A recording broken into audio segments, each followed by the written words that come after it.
a journey to uncover sealed memories and the door to truth. In recent years, more and more people in Japan have begun to notice the many discrepancies between the remnants of history left behind at ancient shrines and the official history taught in schools.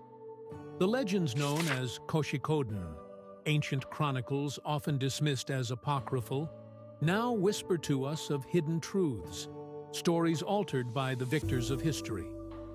As time passed, humanity developed new ways to share knowledge, from gestures and oral traditions to carvings on stone and messages embedded in architecture.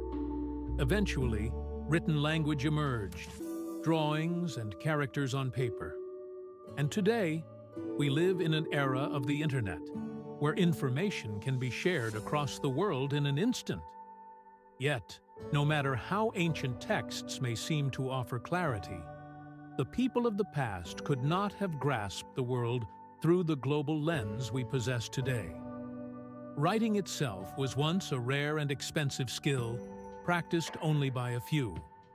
In those short lines of script, how much meaning was packed tightly into each word?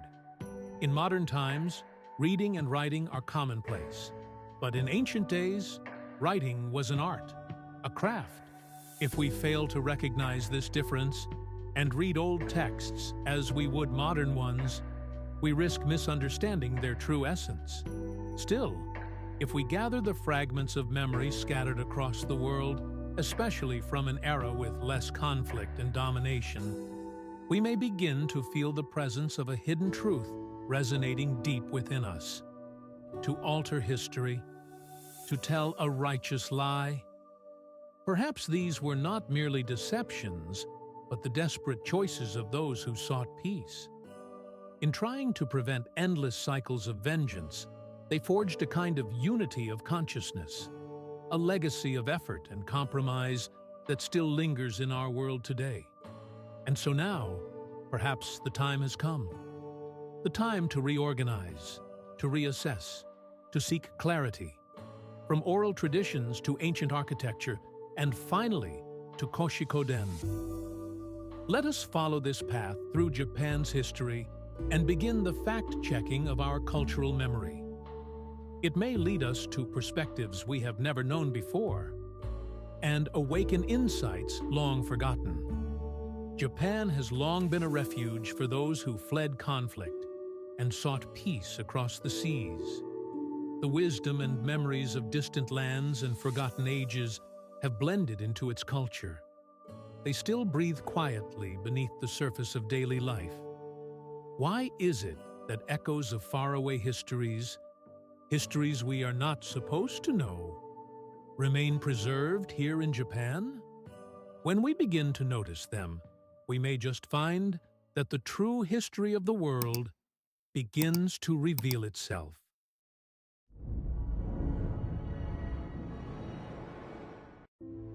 Episode 2. The memory carved into Izumo Taisha. Izumo tribe and the transmission of sacred architecture.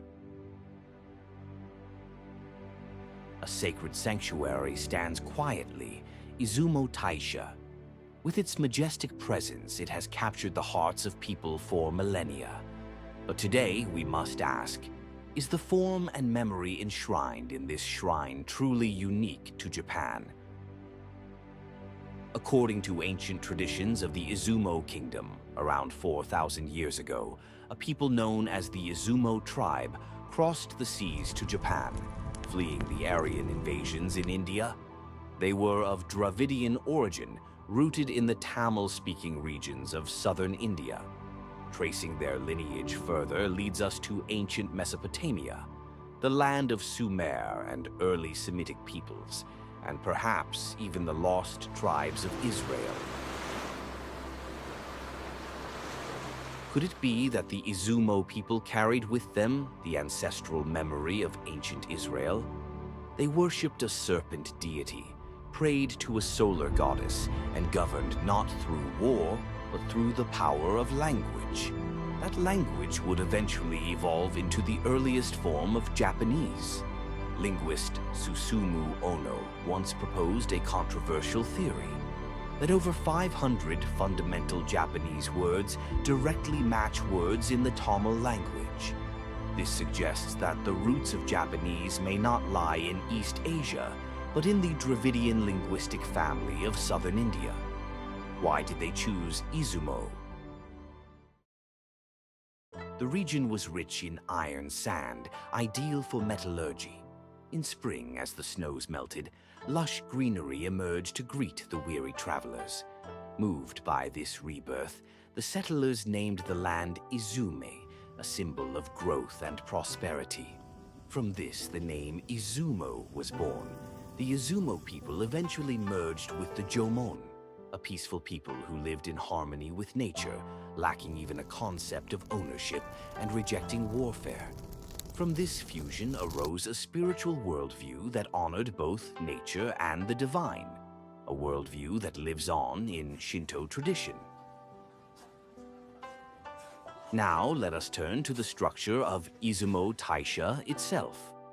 Records suggest that the ancient main hall once stood 48 meters tall, supported by 3 massive central pillars. Its towering form reached toward the heavens, a symbolic ladder between earth and sky. This design mirrors the Israelite tabernacle, as described in the Book of Exodus. Composed of 3 sacred zones, the outer court, the holy place, and the Holy of Holies, the innermost space where God's presence was said to dwell. Even in Izumo Taisha, there is a sacred chamber where only the divine may reside, forbidden even to the highest priests. Coincidence, or a remnant of ancient memory? The structural design of Izumo also resonates with the inner layout of Egyptian pyramids. Diagonal passages leading to the king's chamber, cosmic alignment, and an architectural belief that height brought humans closer to the gods. Could these architectural patterns represent a transmission of sacred memory, a code carried by a wandering people across the lands and seas?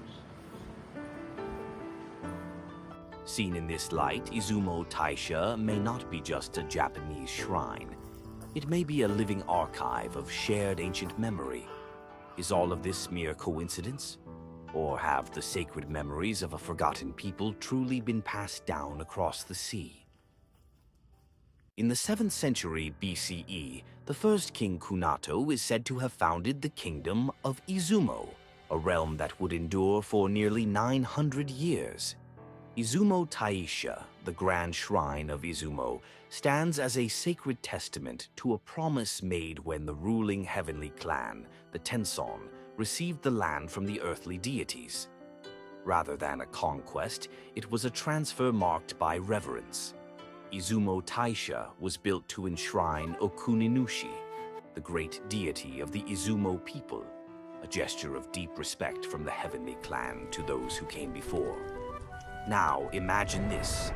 After the catastrophic eruption of the Kikai caldera, known as the Akahoya eruption, Jomon people from western Japan were scattered far and wide. Some say they journeyed across the world, carrying fragments of their ancient culture to distant lands, only to one day return and rebuild in their ancestral home. When viewed through this lens, it seems as if memories etched into their very DNA guided them, driving them to migrate, to seek, and to remember. Across the great ancient civilizations, Greece, Egypt, Mesopotamia, the Indus Valley, Indonesia, the Yangtze in China, Polynesia, we see traces of a people who avoided conflict, who traveled both land and sea, and who may have ultimately been drawn back to the islands of Japan. Could this be the true story? That what we now call Japan was once a land of 2 nations, East and West, and that the West, shaped by continental migrations and the rise of territorial conflict, was gradually transformed by the concept of land ownership, the very idea of a nation and its borders. Meanwhile, those who wished to live in peace tended to move eastward. In the lands untouched by the great eruption, The deep memory of the Jomon culture survived, perhaps preserving within it the oldest recollections of the ancient world. We now begin a journey to trace those peaceful migrations, to follow the footprints of those who chose harmony over war, and to uncover the hidden layers of Japanese history buried beneath the surface. And next, we shift our gaze back to the West, to a new chapter in this journey of memory and myth. Before you go, don't forget to like and subscribe. Your support is the key that unlocks the next door of this unfolding story. Thank you for watching.